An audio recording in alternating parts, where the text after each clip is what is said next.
नमस्कार। आज जिस विषय पर हम चर्चा करने वाले हैं उसका जो टॉपिक है वो है कुंडली के त्रिशूलाय भाव। अब हम सभी जानते हैं कि 27 नक्षत्र, 9 ग्रह, 12 राशि और कुंडली के 12 भाव, इसी के ऊपर ज्योतिष का सारा फलादेश निर्भर करता है।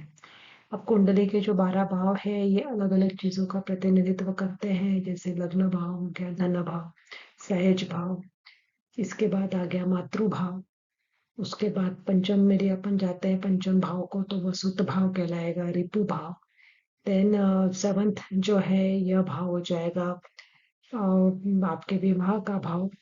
इसके बाद एट्थ भाव आयु भाव हो गया, भाग्य भाव हो गया, कर्म भाव हो गया, लाभ भाव हो गया और व्यय भाव।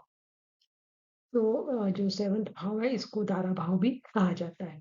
तो ये जो 12 भाव है, ये 12 भाव हमारे जीवन के अलग अलग क्षेत्रों को दिखाते हैं। ठीक है। अब इन अलग अलग भावों की चर्चा किसी और वीडियो में हम करेंगे। आज जो हमारा फोकस है वो है त्रिषडाय भाव के ऊपर। तो कुंडली का तीसरा भाव, छठवां भाव और 11वां भाव, ये जो 3 भाव है ये त्रिषडाय भाव कहलाते हैं। अब हमें ये भी पता है कि कुंडली में जो त्रिकोण होते हैं वो 4 प्रकार के होते हैं। धर्म त्रिकोण पहला, पांचवा और 9वां भाव, अर्थ त्रिकोण दूसरा, छठवां और 10वां भाव, काम त्रिकोण तीसरा, 7वां और 11वां भाव, और मोक्ष त्रिकोण चौथा, 8वां और 12वां भाव। तो ये जो 3 भाव हमें दिख रहे हैं इसमें से तृतीय भाव जो हम देखते हैं तो ये काम त्रिकोण का पहला भाव हुआ। यदि हम 6 भाव पे आते हैं तो अर्थ त्रिकोण का दूसरा भाव हुआ, और जो 11वां भाव है यह भी काम त्रिकोण का तीसरा भाव। ठीक है। ये तो हो गए भावों के बारे में। अब ये जो भाव हैं ये क्या क्या रिप्रेजेंट करते हैं इसके ऊपर थोड़ा आज हम पहले समझ लेते हैं। देखिए कुंडली का जो तीसरा भाव है इसको सहज भाव, पराक्रम भाव, अपोक्लिम, भातृ भाव, इन नामों से भी जाना जाता है। यह काम त्रिकोण का पहला भाव होने की वजह से यह व्यक्ति की चेष्टाओं को, इच्छाओं को प्रदर्शित करता है। इसके अलावा व्यक्ति का साहस व व्यक्ति का बाहुबल, उसके बाद उसके भाई बहन सिबलिंग्स, इनके बारे में जानकारी देता है। इसके अतिरिक्त इस भाव से जो हमें समझ में आता है वह है हमारे नेबर्स कैसे होंगे, हमारी छोटी यात्राएं हो सकती है, कम्युनिकेशन हो सकता है। तो इस तरीके से और भी कई कारकत्ते तीसरे भाव के साथ जुड़े हुए हैं। ठीक है। अब छठवें भाव के बारे में समझ लेते हैं। तो छठवां भाव क्या है? तो छठवां भाव को रिपु भाव भी कहा जाता है। उसी से आप समझ सकते हैं कि इससे जो है हम किन बातों का पता लगा सकते हैं। तो हमारे रोगों का, हमारे कर्जों का, हमारे शत्रुओं का, रोग भी एक प्रकार का हमारा शत्रु ही होता है, कोर्ट कचहरी का। इसके बाद इसमें ये भी बताया गया है कि पशुधन का भी भाव माना जाता है, मामा मौसी का। उसके बाद यह मेडिकल लाइन का भी भाव है, हमारे डेली रूटीन का भी भाव माना जाता है। तो कुल मिला के यदि हम छठवें भाव से देखते हैं तो इसमें हमें कुछ चीजें अच्छी और कुछ चीजें बुरी दिखती है। इसके अलावा ये छठवां भाव जो है ये कंपटीशन का भी भाव है, जो कि इस भाव को कुछ हद तक शुभ और कुछ हद तक अशुभ बनाता है। इसके बाद हम 11वें भाव पे चर्चा करें तो 11वें भाव पे चर्चा करने से पहले एक स्लाइड आपके सामने आ रही है जिसमें एक श्लोक लिखा हुआ है। इससे आप समझ सकते हैं कि ये भाव किन चीजों को इंडिकेट करता है। तो देखते हैं, चलिए उस स्लाइड को।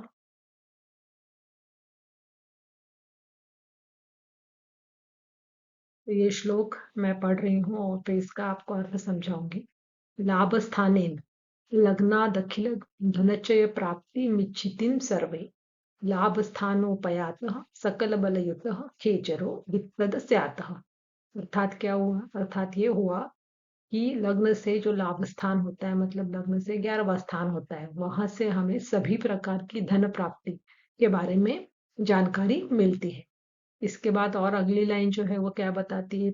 सेकंड लाइन श्लोक की वो यह बता रही है कि यदि लाभ स्थान पे सकल बल युक्त मतलब कोई बलशाली खेचरो मतलब ग्रह यदि बैठा हुआ है तो वह आपको धन प्राप्ति प्रचुर मात्रा में करवाता है।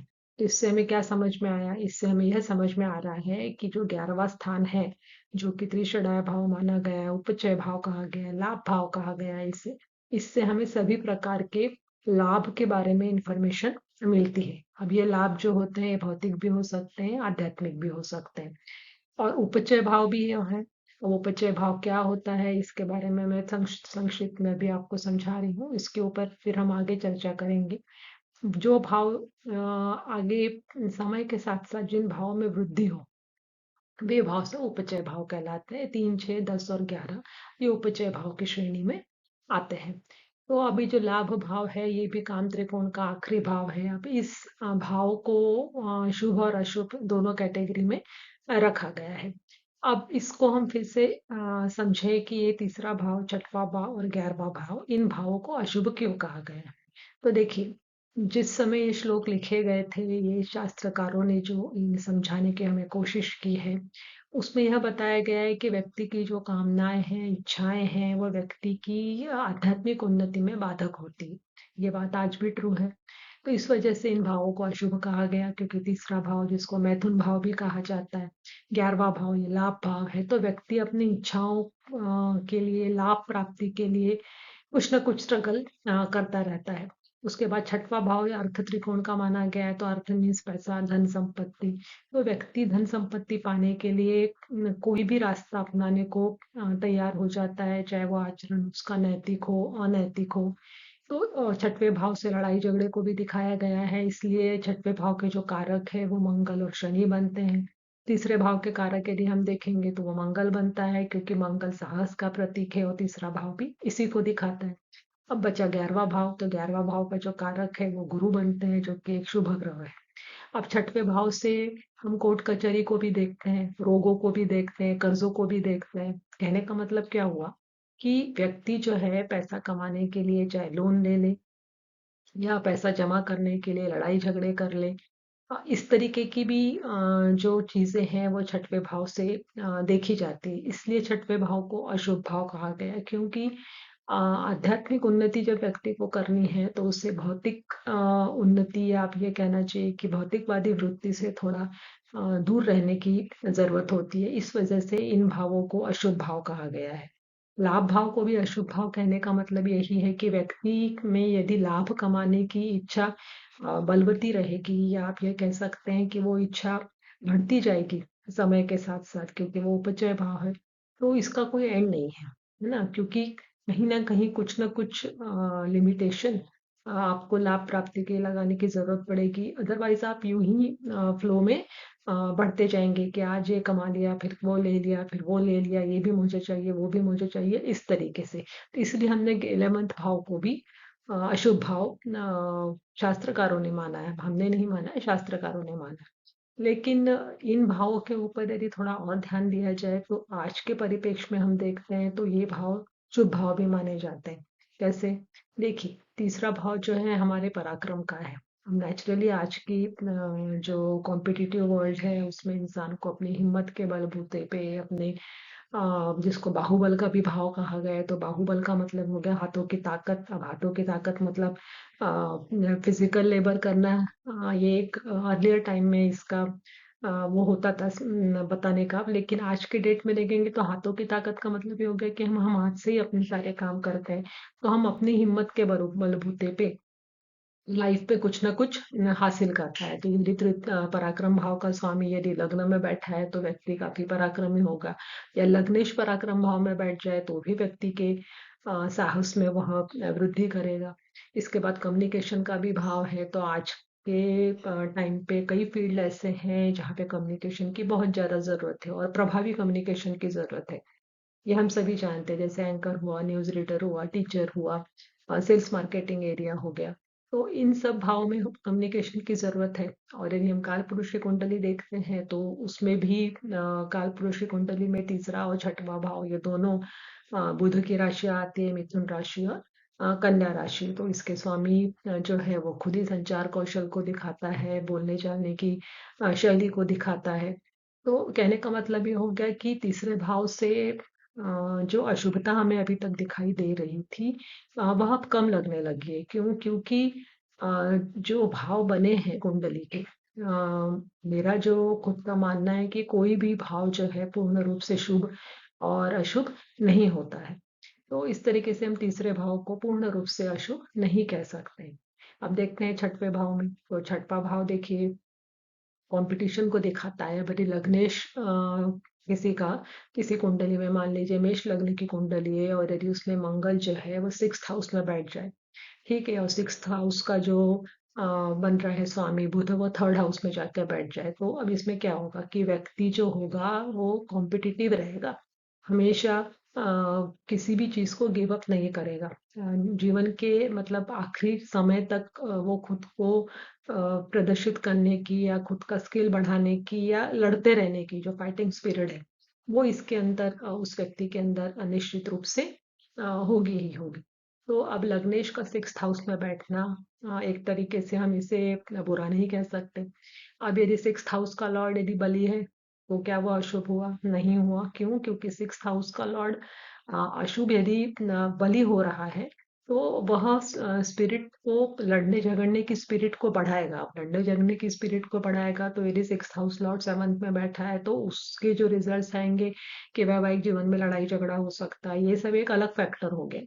लेकिन यदि 6th हाउस का लॉर्ड लगने से कम बली है, तो व्यक्ति जो है वह वही मैं जो आपको बताया कि 6th हाउस का जो लॉर्ड है वो फाइटिंग स्पिरिट को आखिरी तक शो करने की कोशिश करता है। तो हम 6th हाउस को भी अभी अशुभ नहीं कह सकते, क्योंकि कई कम्युनिकेशन की वजह से, अच्छा प्रभावी कम्युनिकेशन की वजह से कई फील्ड ऐसे हैं, जैसे वकील का फील्ड हुआ, डॉक्टर्स का फील्ड हुआ, जहाँ पे आप बोलचाल के बलबूते पे अपनी बात को सामने रख सकते हैं, लोगों को समझा सकते हैं, दलीलें दे सकते हैं, जैसे कोर्ट में हम देख सकते हैं। तो उस केस में यदि लग्नेश 6th हाउस में बैठा है, तो वह बुरा नहीं कहलाएगा। हाँ, ये बात अलग है कि 6th हाउस से हम रोगों को भी देखते हैं, और यदि वहाँ पे षष्टेश जिस भी हाउस में बैठा है, तो उस राशि से जुड़े हुए और जो हमारे शरीर के अंग है उसमें कुछ समस्या आ सकती है, लेकिन वो एक सेकंड फैक्टर हो गया। तो कहने का मतलब ये हो गया कि 6th भाव भी यहाँ पर अशुभ नहीं है। अब बचा 11th भाव, जिसके ऊपर हम चर्चा कर रहे थे, वो जो श्लोक अभी हमने समझा है वो। तो अब 11th भाव जो है ये सोशल नेटवर्किंग का भी है, एल्डर सिबलिंग्स का है, लार्ज ऑर्गेनाइजेशंस का है। तो अब ये देखिए कि यदि लग्नेश बैठा हुआ 11th हाउस में, तो क्या वो अशुभ हुआ? नहीं हुआ। क्यों? क्योंकि व्यक्ति जो होगा वो लाभ प्राप्ति के लिए हमेशा प्रयत्नशील रहेगा। उसके साथ यदि 6th हाउस का भी लॉर्ड बैठ जाए या 10th हाउस का लॉर्ड बैठ जाए, तो क्या कहने कि व्यक्ति अपने कर्म क्षेत्र में हमेशा लाभ प्राप्त करेगा, उसका नेटवर्क बहुत अच्छा रहेगा। और हम सभी जानते हैं कि आज के ज़माने में नेटवर्किंग के क्या बेनिफिट्स हैं। कई ऐसे हमारे वर्क फील्ड है जो नेटवर्किंग के भरोसे ही फलते फूलते हैं, अच्छे से हम उसमें काम कर सकते हैं। तो लग्नेश का 11th हाउस में बैठना भी बुरा नहीं है। मतलब 11th हाउस का लॉर्ड लग्न में बैठा है तो भी अशुभ नहीं है। क्यों? क्योंकि व्यक्ति जो होगा, यहाँ पे भी वही चीज है कि वो निरंतर आगे बढ़ने की कोशिश करेगा, प्रयत्नशील रहेगा। तो कहने का मतलब ये हो गया कि 11th हाउस को भी हम अशुभ नहीं मान सकते। तो जो 3, 6, 11 जो हमें अशुभ भाव दिख रहे थे, त्रिशदाय भाव जिन्हें कहा गया है, यहाँ तक कहा गया है कि इसके स्वामी 3, 6, 11 के स्वामी जिस भाव या भावेश के साथ बैठ जाते हैं, वहां के अशुभ परिणाम देते हैं। ऐसा शास्त्रकारों ने कहा है। कुछ हद तक उनकी बात गलत है, ऐसा मुझे नहीं कहना है, ना ही मुझे उनका विरोध करना है। लेकिन यदि हम उसके अदर एस्पेक्ट देखते हैं, आज के परिप्रेक्ष्य में देखते हैं, तो इन भावों के स्वामी से हमें काफी कुछ अलग फैक्टर्स भी देखने को मिलते हैं, जिन्हें हम इग्नोर नहीं कर सकते। तो अब इसके बाद हम देख सकते हैं कि जो 10वां भाव है, जिसको हम कहते हैं कर्म भाव या दशम भाव भी कहा जाता है, राज्य भाव भी इसको कहा गया है। तो यह भाव जो होता है ये भी उपचय भाव के अंदर आता है। तो अगले इसमें देखते हैं कि अब जो कुंडली के जो 3, 6, 11 त्रिषडाय भाव है, इन भावों में अशुभ ग्रहों को अच्छा माना गया है। शुभ ग्रहों की शुभता जो होती है वो यहाँ पर कम हो जाती है। क्यों ऐसा होता है? उसका रीजन क्या है कि देखिए, यदि हम 6th हाउस को लेते हैं, तो 6th हाउस जो है वो लड़ाई झगड़े का है, कोर्ट कचहरी का है, डेली रूटीन का है, रोगों का है, शत्रुओं का है। तो ऐसी जगह पर मंगल और शनि जैसे ग्रह यदि बैठे हुए हैं, तो नेचुरली वो उत्तम है, क्योंकि हमें पता है कि मंगल एक्शन ओरिएंटेड है, करेज का अपना प्रतीक है, फाइटिंग स्पिरिट को शो करता है। शनि जो होता है वो डिप्लोमेटिक वृत्ति को शो करता है, उसके बाद पॉलिटिक्स को शो करता है। तो ये जो अशुभ ग्रह होते हैं उस भाव में जाकर, वो भाव में जाने का मतलब क्या हो गया कि वहां का जो अ, उस भाव से जुड़े हुए जो कारकत्व है, वहां पे उन ग्रहों को एक अनुकूल वातावरण मिलेगा और वो वहां पे ज्यादा अच्छा फल दे सकते। मान लीजिए कि कुंडली में 6th हाउस में बैठा हुआ है, शुक्र बैठा हुआ है और उसके साथ बुध बैठ जाए, तो ऐसा व्यक्ति जो होगा वो बोलचाल में हमेशा सॉफ्ट रहेगा। वो किसी के साथ लड़ाई झगड़ा करने की वृत्ति नहीं रखेगा। यदि इसके बाद यदि हम ये देखें कि इसके ऊपर शुभ ग्रहों की भी दृष्टि पड़ रही है शुक्र के ऊपर, तो कुल मिला के आप ये कह सकते हैं कि कई बार ऐसा होता है लाइफ में कि हमें थोड़ा बोल्डली खुद को प्रेजेंट करना पड़ता है। बहुत सारे फील्ड्स ऐसे होते हैं कि जहाँ व्यक्ति यदि दब जाए, क्योंकि जो आज का परिप्रेक्ष्य देखा गया है या पहले के जमाने में भी ऐसा हुआ करता होगा कि कोई ना कोई ताकतवर रहता है, तो वह कमजोर को दबाने की कोशिश करता है। वो तब यदि कमजोर व्यक्ति अपनी आवाज ना उठा पाए तो शुक्र जैसा शुभ ग्रह यहाँ पर वो काम नहीं कर पाएगा, वो फाइटिंग स्पिरिट नहीं दे पाएगा जिसकी अपने पक्ष को सामने रखने के लिए जरूरत होती है।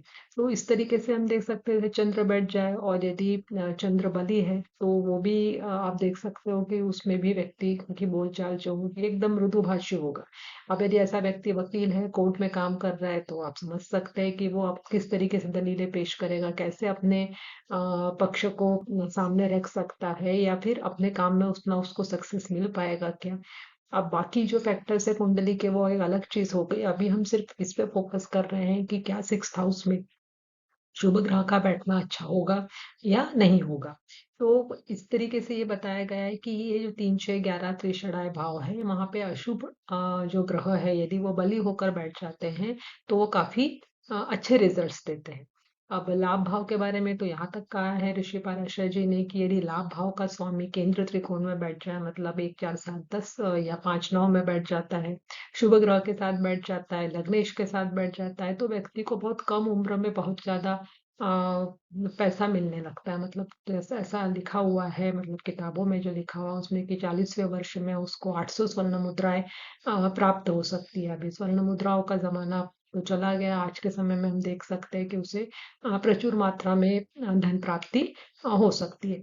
और 11th हाउस जो होता है वो हमारे सभी तरीके के लाभों में घोड़ा गाड़ी रत्न सोना चांदी इस तरीके का लिखा गया है किताबों में। लेकिन इसको यदि हम आज के इसमें कन्वर्ट करते हैं तो व्यक्ति के पास बड़ी गाड़ियां होंगी, 4 व्हीलर्स हो सकती हैं, उसके पास काफी फिक्स एसेट हो सकता है, जैसे म्यूचुअल फंड में पैसा है, शेयर मार्केट के थ्रू उसके पास पैसा आ रहा। मतलब कुल मिला के हम देख सकते हैं कि 11th हाउस से जो है वो पैसा ही आज के डेट में देखा जाता है, क्योंकि आज जो है वो पैसे और स्टेटस इन सबको ही लाभ गिना जाता है। अब इसके बाद हम चर्चा करेंगे कि 10th हाउस किस तरीके से जो है 11th हाउस, 3rd हाउस और 6th हाउस के साथ जुड़ के रिजल्ट्स देता है, या 10th हाउस से हम क्या क्या समझ सकते हैं, उसको देखते हैं अगली स्लाइड में। इसके बाद जो श्लोक आपकी स्क्रीन पर आ रहा है वो मैं पढ़ती हूँ पहले। आज्ञामान विभूषणानि वसन व्यापार निद्रा कृषि प्रवज्यागम कर्म जीवन यशो विज्ञान विद्या प्रमाद। मतलब क्या हो गया, ये 10th हाउस के कारकत्वों को रिप्रेजेंट करता है ये श्लोक, कि व्यक्ति को शासन करना है, उसके बाद उसको वस्त्र व्यापार निद्रा कृषि आभूषण मान सम्मान, उसके बाद प्रवज्जा मीन संन्यास कर्म, आगम कर्म मतलब जो भी कर्म पूर्वजों के जो चले आ रहे पुश्तैनी जिसको हम काम कहते हैं, क्योंकि पहले के जमाने में ऐसा होता था जो परिवार का जो भी काम चला आ रहा है उसी को लोग फॉलो करते थे, तो उस हिसाब से इसे बताया गया है। उसके बाद यश विज्ञान विद्या क्रम से ये सारी चीजें जो होती है वो 10th हाउस से देखने को मिलती है। अब जो 10th हाउस है इसे उपचय भाव भी कहा जाता है, ये केंद्र त्रिकोण का भी स्थान होता है। अब जो है हम उपचय भाव के बारे में चर्चा कर रहे हैं, तो जब हम 3, 6 और 11 में 10वें भाव को भी शामिल कर लेते हैं, तो ये जो पूरा ग्रुप तैयार हो गया, वो उपचय भाव कहलाएगा। अब उपचय भाव जो होता है, इसका मतलब ये होगा, मैंने पहले भी बताया था कि वो समय के साथ ना उसमें उसके कारकत्वों में वृद्धि होती जाती है। अब यदि 10th हाउस के बारे में बात करें, तो इससे हमारी आज के इसमें देखते हैं तो हमारे करियर को हम देख सकते हैं। इसके बाद ये सरकार का भी भाव है, व्यक्ति को मिलने वाला मान सम्मान से हम देख सकते हैं। तो ये जो उपचय भाव है, यदि यहाँ पे लग्नेश बैठ जाए या इसके साथ लाभ भाव का स्वामी बैठ जाए, तो नेचुरली है कि व्यक्ति जो होगा वो अपनी फील्ड में उसको सक्सेस मिलना ही मिलना है। तो उपचय भाव भी जो होते हैं, उन भावों में किस तरीके का ग्रह बैठा है, शुभ ग्रह बैठा है, अशुभ ग्रह बैठा है, या शुभ अशुभ दोनों तरीके के ग्रह बैठे हुए हैं, या लाभ स्थान में भी शुभ ग्रह बैठा है, तो व्यक्ति को जो लाभ मिलेगा वो अच्छे तरीके से मिलेगा, मतलब सही तरीके से काम करते हुए लाभ प्राप्ति हो रही है। शुभ ग्रह बैठा है तो व्यक्ति लाभ तो कमा लेगा। देखिए, पैसा कमाने के जो अलग अलग तरीके हैं, उसमें से गलत तरीके से पैसा कमाना भी आ सकता है, यदि अशुभ ग्रह बैठा हुआ है। और यदि दोनों टाइप के ग्रह बैठे हैं, तो आप ये कह सकते हैं कि दोनों मार्गों से उसको पैसा मिल सकता है।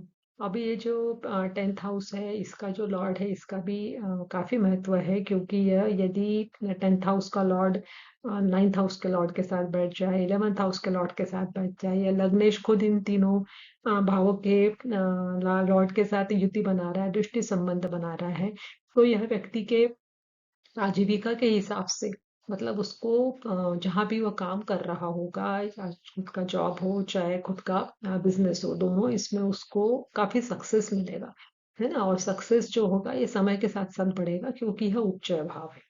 तो उपचय का कहने का मतलब यही है कि इस भाव में जो भी ग्रह होते हैं, वो समय के साथ अपना एक रिजल्ट्स देना स्टार्ट कर सकते हैं। हो सकता है कि अर्लियर स्टेज में व्यक्ति किसी जॉब में है, या कोई बिजनेस उसने चालू किया है, जैसे आजकल यंग जनरेशन जो है वो स्टार्टअप स्टार्ट करती है, तो अर्लियर पीरियड में उसको इतना बेनिफिट ना हो, काफी स्ट्रगल करना पड़े।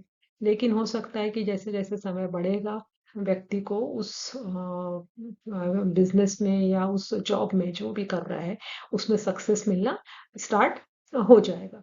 तो आज जो अभी हमने समझा कि त्रिषणाय भाव क्या होते हैं, उपचय भाव, अब उदाहरण कुंडली के माध्यम से इस टॉपिक पे और अच्छे से हम प्रकाश डाल सकते हैं, क्लैरिटी हमें इसमें अच्छे से आएगी। तो धनु लग्न की ये कुंडली है, इसमें आप लग्नेश देखिए, ये बैठा है 12th हाउस में चतुर्देश बनकर, और इसके साथ अष्टम भाव का स्वामी चंद्रमा भी है। इसके बाद यदि हम देखते हैं 3rd हाउस पे, तो 3rd हाउस में धन भाव का स्वामी वक्री होकर बैठा हुआ है, और स्व राशि का है। इसके बाद देखिए 10th हाउस में आपको बुध सूर्य शुक्र 3 ग्रह नजर आ रहे हैं, जिसमें बुध और सूर्य जो दो है, ये चंद्र के नक्षत्र में, और शुक्र जो है मंगल के नक्षत्र में आ रहा है। शुक्र का यहाँ पे नीच भंग भी हो रहा है, और बुध जो है यहाँ पे वक्री है। वक्री होने की वजह से बुध को यहाँ पे चेष्टा बल मिला। 11th हाउस में आप देखेंगे तो मंगल और राहु दिख रहे हैं आपको, दोनों क्रूर ग्रह हैं। राहु जो है ये मंगल के नक्षत्र में बैठा है, और मंगल जो है गुरु के नक्षत्र में है। इसके बाद यदि अगली बात की जाए चंद्रमा की, तो चंद्रमा बुध के नक्षत्र में यहाँ पे दिख रहा है, और गुरु जो है यह मंगल के नक्षत्र में हमको दिख रहा है। अब यदि हम कुंडली को ध्यान से देखते हैं, तो हमको मैक्सिमम ग्रह जो है वो उपचय भाव में बैठे हुए दिखेंगे। देखिए यहाँ पे एक, यहाँ पे 3, 2, 5, मतलब कुल मिला के 6 ग्रह यदि हम देखें कुंडली के, तो वो उपचय भाव में बैठे हुए हैं। इसके बाद यदि हम देखते हैं तो 6th हाउस का लॉर्ड और 11th हाउस का लॉर्ड, मतलब ये दोनों उपचय भावों के स्वामी, ये खुद 10th हाउस में बैठ गए। ठीक है, तो इसका नीच भंग भी हुआ। शनि स्वराशि के बैठे हैं, वक्री होकर बैठे हैं, तो नेचुरली यहाँ पर पावरफुल हो गए, साथ में धन भाव के स्वामी हैं, और दृष्टि यदि देखेंगे तो उसकी दृष्टि भी लग्नेश के ऊपर पड़ रही है, उसके बाद यहाँ पे भाग्य भाव के ऊपर भी पड़ रही है। मंगल और राहु, यहाँ पे राहु जो कि मंगल के नक्षत्र में है, तो मंगल का यहाँ पे पावरफुल होना दिख रहा है, और मंगल खुद गुरु के नक्षत्र में, और मंगल की दृष्टि भी यदि हम देखेंगे तो धन भाव पे पड़ रही है। 6th हाउस के ऊपर भी इसकी दृष्टि पड़ रही है, 5th हाउस पे भी पड़ रही है। तो कुल मिला के यदि हम देखते हैं इस कुंडली को, तो उपचय भाव के स्वामी जो है वो मैक्सिमम अशुभ ग्रह हैं, उसके बाद उनको बल अच्छा मिल रहा है। अब इस जातक की कुंडली जब मेरे पास आई और इसका मैंने स्टडी किया था, तो यह बात समझ में आई कि काफ़ी छोटी उम्र में इनके पिताजी का स्वर्गवास हो गया और उसके बाद उनकी जो अनुकंपा नियुक्ति जिसे कहते हैं उसके ऊपर इन्हें जॉब मिली। तब इनका एजुकेशन भी आधा ही था, वो ज़्यादा पढ़ाई करना चाहते थे, लेकिन उस समय उन्हें जॉब स्वीकारना ज़रूरी था, वो उन्होंने स्वीकार किया उसको। फिर जॉब के साथ-साथ उन्होंने अपना एजुकेशन कंप्लीट किया और घर के हालात ऐसे नहीं थे कि वो जॉब छोड़ सकें, तो उन्होंने उसके साथ-साथ अपने घर को भी सँभाला। अपने जो छोटा भाई है उसका भी इन्होंने काफ़ी देखभाल किया और आज भी यह अपनी लाइफ में स्ट्रगल कर रहे हैं, लेकिन इन्होंने कभी भी अपनी हिम्मत नहीं हारी और ये सब संभव हुआ है इनके उच्च भाव में रहने वाले अशुभ ग्रहों की वजह से। तो कहने का मतलब ये है कि किसी कुंडली में यदि 3, 6, 10, 11 में ग्रह बलि होके बैठ जाता है अशुभ, तो वो उस कुंडली को काफ़ी सपोर्ट देता है, व्यक्ति गिव अप नहीं करता, आखिर तक डटा रहता है। हाँ, आज भी ये नेटिव जो हैं स्ट्रगल कर रहे हैं और इनकी जो हिम्मत है उसकी मुझे दाद देनी पड़ेगी, क्योंकि पैंडेमिक के टाइम भी इनकी कंडीशन जो है फाइनेंशियल काफ़ी पुअर हो गई थी, लेकिन उसके बावजूद भी वो उसमें से भी ओवरकम हो गए हैं। तो उम्मीद करते हैं कि अब आपको उपचय भाव और त्रिशदाय भाव इन दोनों में फ़र्क और इन दोनों का महत्व अच्छे से समझ में आया होगा। तो अगले आने वाले वीडियो में कुछ इसी तरीके के टॉपिक्स लेके आपके सामने फिर से हाजिर होंगे। यदि आपको वीडियो पसंद आ रहे हैं तो हमारे चैनल को सब्सक्राइब करना मत भूलिए, लाइक कीजिए। धन्यवाद, नमस्कार।